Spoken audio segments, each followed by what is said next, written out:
You know the evidence is really big when the judge says, forget the photos, bring in the trash truck.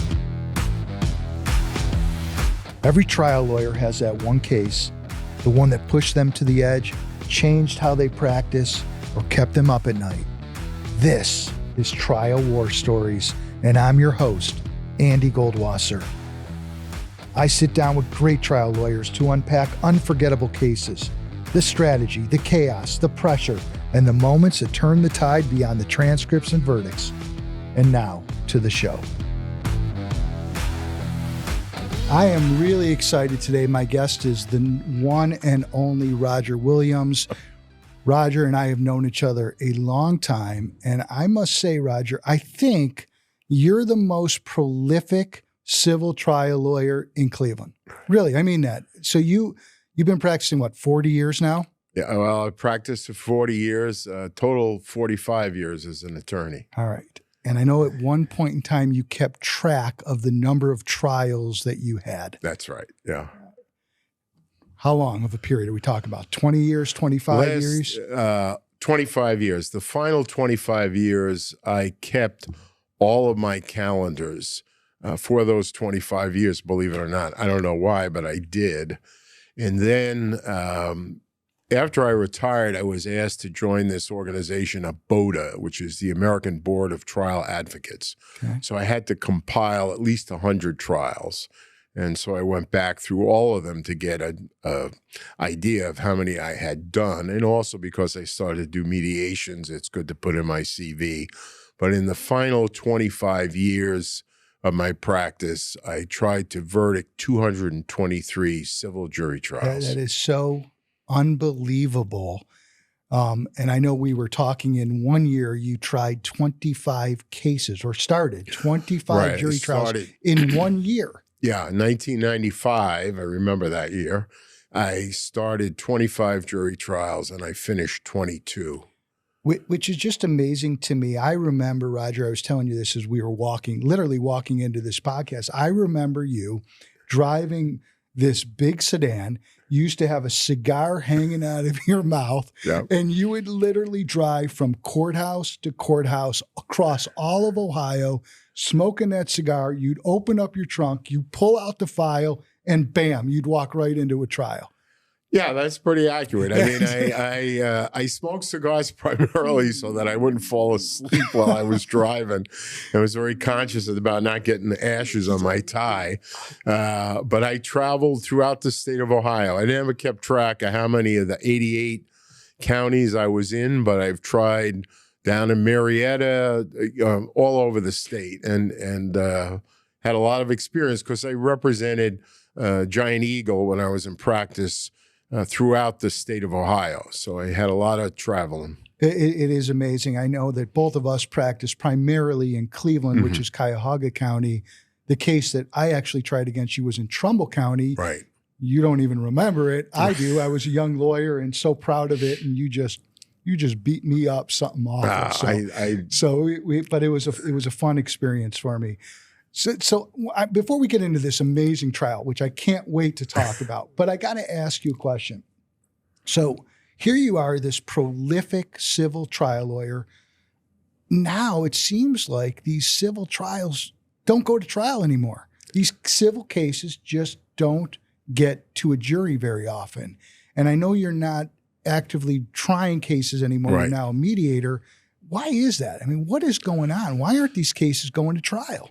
I think a couple of things. Number one, I hate to say it, but to a certain degree, COVID was probably to a certain degree best thing that ever happened to the judiciary because it shut down everything. But the criminal cases, there was a backlog. And initially after COVID, civil cases were getting bumped. And so as a result of that, because of the criminal docket, not many civil cases went to trial. Recently, I would say that most of the cases that I see, you don't see many automobile cases go to trial. It's primarily nursing home cases and medical malpractice cases. I know we talked about before, Chief Justice Sharon Kennedy came in and indicated that there would be no visiting judges. And in those years where I was trying 10, 15, 20 cases a year, Cuyahoga County had at least 5 visiting judges, which is an acronym for retired judges. So you either went to trial that morning, that afternoon, or the following morning, and it really cleared the civil docket. Now, I've gone on record about my opposition to that because, yes, it may be a financial thing, but the civil docket is just so backlogged. And the problem is, financially, particularly in automobile cases, if a case is worth less than $100,000, it is just not worthwhile to take it to trial. Yeah, I 100% agree. And it isn't, just for those people who don't know, the visiting judge system was an interesting system that we had used quite a bit in Cleveland, where these retired judges would come back. They'd go to a different courthouse. We called it the old courthouse. Right. And their job was literally to take cases and try them. Sure. And so the judge who had the case would then, what we call, spin it. You'd go across the street. There'd be a mad rush to get across the street because you wanted the right seat at the table, right? And you could talk about that in your case in just a moment, and then you'd be off and running with your trial. So let's get into it. You've had all these trials. I came to you and I said, tell me about one of your most interesting cases, because that's the case I want to talk about. And you'll say, Andy, I got a doozy. One with the trash truck. Trash truck. So tell us, what is that case about? Okay. That case came to me at that point. It was pre-Giant Eagle, but it was Riser Foods at that point. They had another former defense lawyer, a fellow by the name of Al Morehard. They wanted to transfer the case to me. Case was coming up for trial. And so I was retained to represent Riser Foods, and the trash hauling company was represented by George Lutchen, who at that time was a legendary defense lawyer. And a character. And a character. And he was one of the principals, along with Marty Murphy, of Davis and Young. So the case I don't know, and I have to admit, I don't remember the caption of the case, but I remember the case because it was an interesting one. And so the case got spun off, just like we discussed, to Judge Robert Lawther, who tried a lot of the cases that I had. So now you have George, who's a character. Yeah. Judge Lawther, if I remember correctly, he was a character. Yeah, he was a character. And so the trial, I will tell you one of the interesting things about it was on the first morning of trial, the plaintiffs were represented by Jim Lowe, who is still in practice at the Lowe Law Firm. He's now probably in his 80s, but he was at the peak of his career. He did a lot of Ford rollover cases. He's a products liability guy primarily, and a young, not so young now, Dan Suker was with him. And so I just have to touch on that. Yeah. Because those are great guys. They're great lawyers. And James Lowe is one of my mentors. I actually worked for him years and years ago. So that's good. So continue, please. I'm sorry to interrupt. One of my credos, for want of a better word, when I went to trial was I always wanted to get to the side of the counsel table furthest away from the jury, because if you sat at the table closest to the jury, you always had to turn around in your seat to look at the jury. Whereas if you were at the opposite end of the table or the opposite side, you could sit kind of like you and I are right now and look at the jury. So I always got there early. Well, I got there early that day. It was at the old courthouse, and I walked in. Now, this is going back how far it was. Jim Lowe had set up a carousel projector, slide projector. Oh my gosh. With a screen, and he was running through a couple of slides. And I have to tell you, I was like, oh shit, look at this technology. Wow. Right. Yeah, that shows you how long, I can talk about that later, but shows you how far back we go. So the trial starts, we pick a jury, and Jim Lowe wanted Riser and the trash company to bring the trash truck down to the courthouse, the old courthouse. Oh my gosh. So for those that don't know, the old courthouse is indeed an old courthouse. Oh yeah. It's old. You're right in the heart of downtown Cleveland on the lake. You walk into those courtrooms, there's one table, which is what you were talking about. Right. You share the counsel table with your opposing counsel, and only one side of the table is facing the jury. The other side's back is to the jury. Right. You rushed over to face the jury, and sure enough, your back is to the jury. You see a slide projector, which was unheard of in those days, and the plaintiff lawyer, James Lowe, is saying, let's bring in the truck. Right, exactly. And of course, Judge Lawther said, okay. And so we bring in the truck that was on the front, be similar to having a jury view, say, in a criminal case. So they have the truck be brought down. I don't think it was the identical truck. It was a similar truck. And so the jury is out there along with myself, Judge Lawther, who I knew really well, and the lawyers. And they have the guy that I have with me at the counsel table as Riser Foods representative open up the trash truck. Before you do that, so where do they pull this truck? Do they just pull it right on the street? No, they pull it into the side parking lot. So you're facing the old courthouse to the right-hand side. They pulled it in that lot or that driveway there. And so they bring it in. This was the first day of the trial in the afternoon. They bring it in, and my guy opens the door. And the allegation was the plaintiff, who was a driver for the trash company, he had picked up this compactor or compacted trash. This is like a huge thing you put on the back, like a winch draws it onto the truck. And so he takes it out to the landfill. And the allegation was that this particular device we have sitting on the table was not ratcheted sufficiently to keep the trash under pressure, or perhaps it had been ratcheted too tight. And so when he gets to the landfill, he opens the door, and the thing blows open and hits him in the head. Oh my gosh. And he had very, very serious injuries. And so that's basically what the case was about. So the idea was to show the jury how the whole thing happened. And so I'm standing there with Judge Lawther. My representative opens the truck. Did you know they were going to bring a truck down, or you had to make a phone call to your client and say, hey, bring this truck down? The judge is ordering it be shown to the jury. I think it might have been something that we covered earlier in the trial. Like when we started the case, Lowe probably said, I want the truck here. And knowing Lawther, he probably said, get the truck here by this afternoon. Got it. So we got the truck down there. So I'm standing there with Judge Lawther, and this thing opens up, and it kind of blows open. Oh, wow. It's very similar to kind of what happened to the plaintiff. Not a good thing. Not a good thing. The judge turns to me, and he goes, you're dead. And I turned to him, and no lie, this is my ex-partner, Lou Moliterno, will love this, but I said to Judge Lawther, I said, listen, by next week, this will be fucking history. There you go. And you go. We just then started the trial.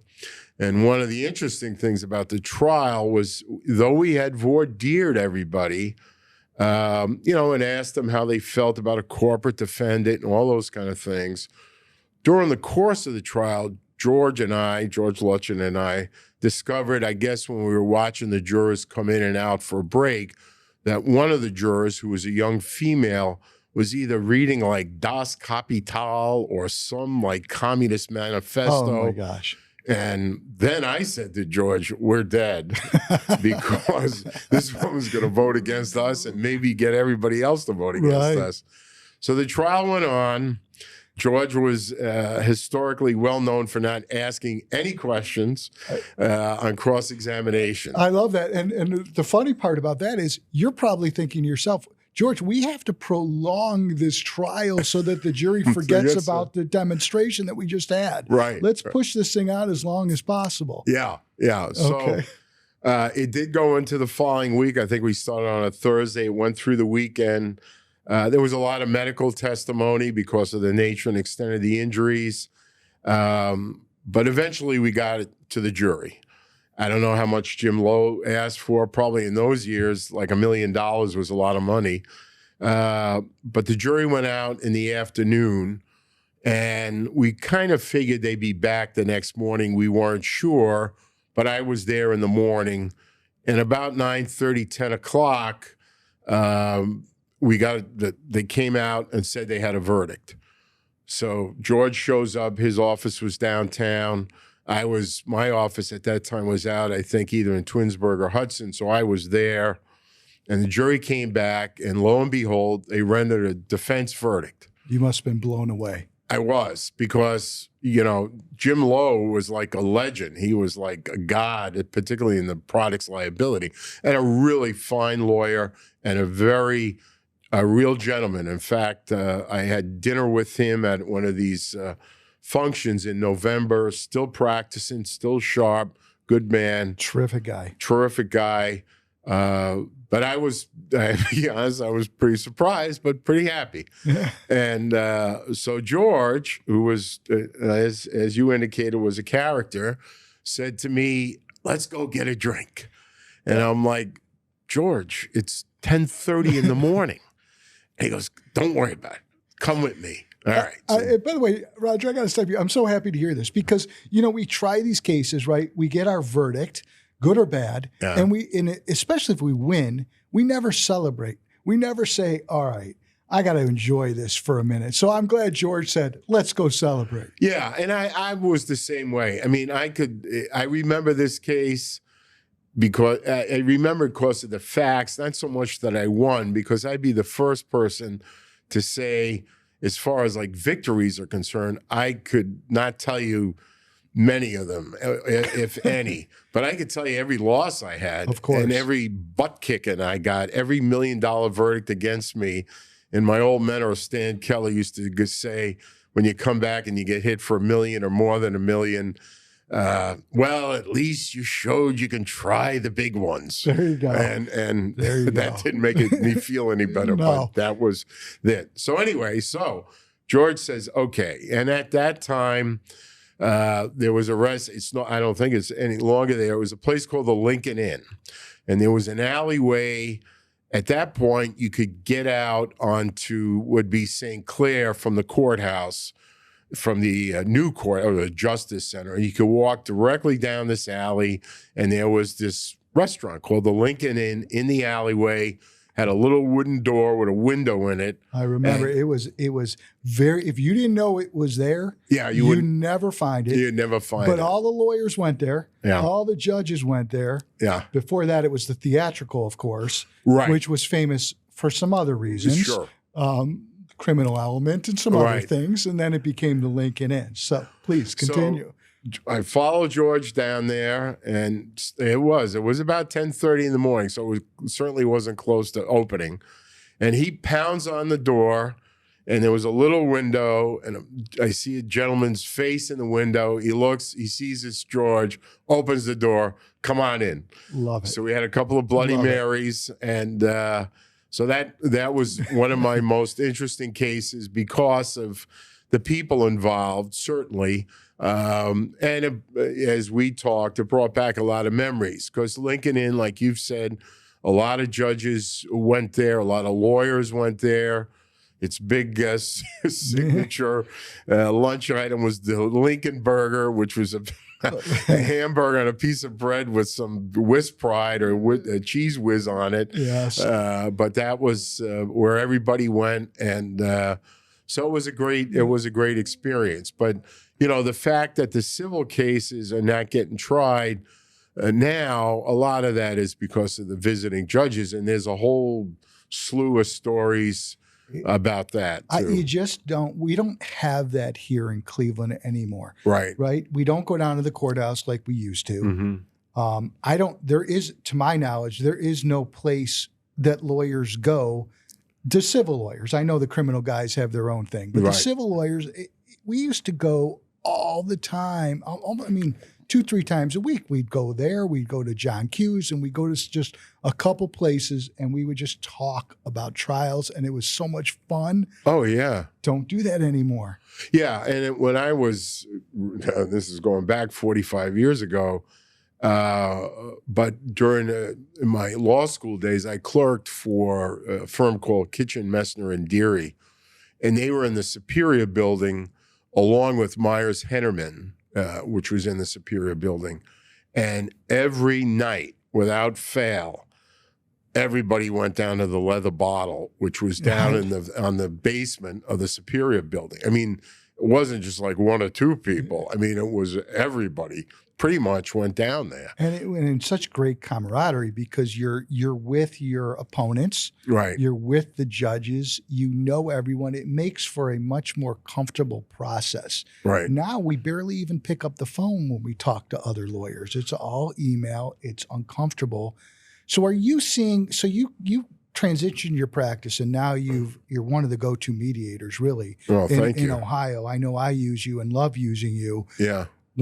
When you mediate a case now, do you notice that like there's a difference between the relationships between the lawyers than some of the older lawyers like yeah, used to? It's interesting because it's funny you should mention that because just yesterday on LinkedIn, Steve Crandall, who does a lot of medical malpractice work, great lawyer, great guy, posted a rather lengthy post about that exact issue, about in the malpractice field, medical malpractice field, that the defense lawyers don't get back to him, don't talk to him, don't exchange information freely, and on that point, I wrote I wrote a little thing. It was in June's Ohio Bar Association magazine. The caption was "Pick up the phone," and because I see that now as a mediator, and I tell as much as people ask for my advice, you see that all the time. And the problem is that young lawyers, and maybe not so young lawyers, everybody wants to email. And no one picks up the phone. I mean, years ago, you could call up someone and say, or I could say to you, Andy, what are you looking for on this case? And you could say, Roger, I really need to get X, but if you get something close to Y, I might be able to move it. That's right. And so you could have that conversation, and then I could go to the company, and of course I represent the insurance industry, and say, listen, I talked to Andy. He's looking for this, but maybe if we got close to this or a little beyond, we may be able to resolve it. The problem with emails or texts is that then it's set in stone, and people are reluctant to go back, or some of the stuff, and also this civility issue too. I mean, 100%. I said to lawyers, when people would write me like a nasty email about something like, I'm going to kick your ass, or I don't know, and I had the standard stock response, which was duly noted. And that's all I said, because you can't get into this back and forth. It's so true. And, I've been practicing almost 30 years. So I'm sort of that in-betweener, but I think now I'm a more experienced attorney. And I agree with you. Picking up the phone would be really helpful. The struggle that we have as plaintiff lawyers is twofold, really. You pick up the phone and you call the defense lawyer, and sometimes you just don't have confidence that the defense lawyer is reporting things the right way to the insurance company. Or if you're going to call the insurance company directly, it's difficult to get the adjusters actually on the phone. Yes. It takes 20 minutes just to go through the State Farm system, for example. And it's just so much quicker just to email them and say, here's my demand. Sure. So sorry for digressing, but a little frustration and part of the practice now. I think the other issue is too, realistically, is that the defense business from a financial standpoint is very tough. It's very hard to find good lawyers that want to be insurance defense lawyers or represent corporations. And as a result of that, people are hard pressed for their time. And this fee schedule is such, without going into great detail, but a lot of these carries are on what are called flat fees. And so people, if you call a defense lawyer, he's not going to be able to bill for the telephone call. Yeah. So were you doing those? Were you doing flat fees? The flat fee system came in the year that I retired, in July. Okay. So I was not I saw it come in, and what happens is fees are set at a certain level based upon what the client thinks the case is worth, and it's bureaucratic nightmare to try and raise the fee, as discovery continues. And I think that has a lot to do with it. I mean, it's just one of those things that people, where they should call you back just for these very reasons we discussed, they don't. And a lot of that has to do with, they're looking to keep their hours up and bill for things they can bill for. And maybe in some cases they can't bill for a phone call. So you went from this guy who's trying cases like crazy, right? And now you're doing something totally different. Mm-hmm. Really the antithesis of trying cases. Right. You're trying to resolve cases. Mm-hmm. Tell me a little bit about that. How is that working for you as a mediator? Tell me what the good, the bad, the ugly, maybe even the secret sauce, if you could spill it. I don't know if there's any secret sauce. A couple of things. It took me a while to lose the insurance defense moniker. I mean, that was the hardest thing. There was a mediator out in Mahoning County, Rick Blair, who I think is still doing it. He said to me, it's going to take a while to get moving, so to speak. But thanks to you and others, last year I did 30 the whole year. Tuesday I did either the 36th or 37th this year. Wow. And I have one tomorrow. I have several into September, October, and November. So it has picked up quite a bit. I work LinkedIn quite hard.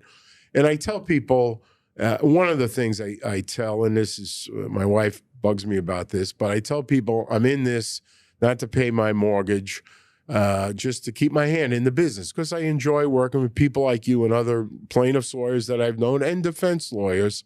I don't charge for travel, though I do a lot by Zoom, and that's usually at the request of the defense lawyers, so they don't have to go anywhere. But it's been interesting. It's an interesting to see different insurance carriers, in the sense that some are more generous than others, or more realistic than others. I think the biggest thing, and I did last week, I did 4, and I settled all 4. Wow. And one of the lawyers, the plaintiff's lawyer, did a really nice presentation with his client in my presence before we actually got started, about the pros and cons and litigation expenses and all of that. And those, on 2 successive days, 2 different cases, same plaintiff's lawyer, we settled both of them. And I thought that was a really nice way to kind of lay the groundwork, because if you do that at the front end, then when you get down to the tight end, so to speak, and I had to talk to both plaintiffs myself, the recommendation was that they accept the settlement, but from their lawyer, but I had to more or less weigh in and say, okay. And you enjoy that in the sense that I can tell people these are the realities of the situation. And a big part of it, without getting into too many details per se, is that you have to have young lawyers understand the realities of going to trial, number one, about expenses and juries. Part of the problem is no one's trying any cases, or not that many, whereas used to be able to go, say, to a mediation, and, Craig Scott, who's a good mediator down in Columbus, used to have a loose leaf book of verdicts where you could say, all right, this is how much somebody got. There's no verdicts to report anymore. Not anymore. There's no verdicts, and the verdicts have really trended upward, in my view. So, I really think that there's 3 approaches amongst plaintiff lawyers, and tell me if you agree with this. And then I know we've been going a while, so we'll sort of move it along. But there's 3, I guess, tracks that I've seen most plaintiff lawyers make in mediation. The first is, I want to do an opening presentation because I want to educate the other side, the claims adjuster, the person who's making the decision, the person with the authority. I want to educate them about the strength of my case. Right. And sometimes that works brilliantly, and sometimes it fails miserably. Right? I've seen other lawyers who say, I don't want an opening, but I do want to educate my client throughout the process, and I want my client involved in every aspect of the mediation, because I think it's helpful if they're engaged so that they know that their case may not be worth what they believe it to be worth. Sure. And then I've seen the third approach, which is Craig Bashine's approach, and he's a fantastic lawyer. Sure. Which is sometimes I don't want my client engaged in the process because all it's going to do is get my client angry. Right, right. What are your thoughts? Is there a better approach, or is it really case dependent? I think the first approach, which is the what I refer to as the kumbaya session, where you have everybody in the room. I don't do that. I mean, my practice is not to do that. And the reason why I don't do that is not so much from the plaintiff's perspective, but the problem is if I give the plaintiff time to make that presentation, then the problem becomes what is the defense, either the defense lawyer or the defense representative going to say. And when I was in practice, I always tell the story. I was down in Akron, and there was an insurance representative that everybody would know, but they would say, plaintiff would give an opening statement.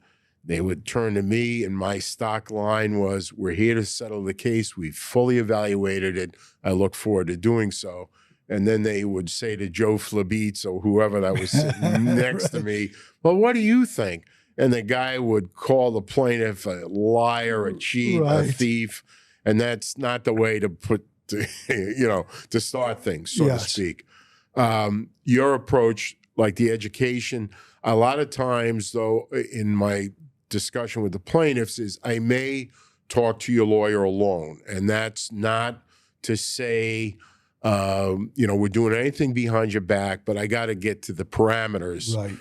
Because I do pride myself. Somebody told me years ago, and I said this when I was in practice, automobile cases, unless they are really significant, major cases, should not take 7 or 8 hours. In 2 or 3 hours, I have a 2-hour minimum. Most of them settle within 2 or 3 hours. You shouldn't be there exchanging nickels and dimes. You should, and that's what I use my personal conversation with the lawyer to get it into a range. And that makes a lot of sense. And that's one of the reasons, I'll end it on this note. That's one of the reasons why I love using you is you're efficient. You know how insurance companies work. You've defended cases for a lot of years. You know the risk of trial. You've tried more civil cases than anybody I know. And you're really just a pleasant person, which is so helpful. You may not see this, but when you're talking to the plaintiff, the individual, that you have a certain warmth about you, which is really comforting and makes our job as plaintiff lawyers easier to settle the case. So you do great work.